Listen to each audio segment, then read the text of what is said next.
1 April ते 30 September मध्ये जनगणनेचा पहिला टप्पा पार होणार आहे. त्याच्यामध्ये 33 क्वेश्चन्स विचारणार आहेत. बघूया क्वेश्चन कुठले आहेत. इमारतीचा क्रमांक विचारणार आहेत, घर क्रमांक, घरच्या फरशीचे प्रमुख साहित्य, फरशी का विचारायला लागले, त्याचे प्रमुख साहित्य, घराचा वापर, घराची स्थिती, ते तर दिसेलच कोणाला तरी घराची स्थिती चांगली आहे का. कुटुंब क्रमांक 1, सगळ्यांना वाटणार माझं कुटुंब 1 नंबर आहे. कुटुंबामध्ये राहणाऱ्या व्यक्ती, हा एक लॉजिकल क्वेश्चन मला वाटलं आतापर्यंत. काचे लिंग, ओके, म्हणजे पॅट्रियार्की आहे की मोनार्की आहे हे आपल्याला समजेल. कुटुंब प्रमुख अनुसूचित जाती, अनुसूचित जमाती, इतर प्रवर्गातील आहे का.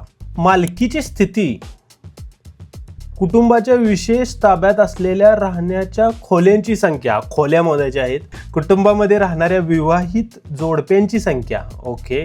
पिण्याच्या पाण्याचा मुख्य स्रोत कोणता, नळ, नदी, विहीर असं सांगायचं. असं नळ वगैरे उद्धटपणे बोलू नका. उन्हाळ्यात चाललाय आधीचे, पाणी प्यायला द्या जर कोण विचारायला. इंटरनेटची उपलब्धता, ओके. वायफाय आहे का, सिम कार्ड कोणता आहे, टेलिफोन, स्मार्टफोन, मोबाईल फोन आहे का, सायकल, स्कूटर, मोपेड, मोटरसायकल आहे का.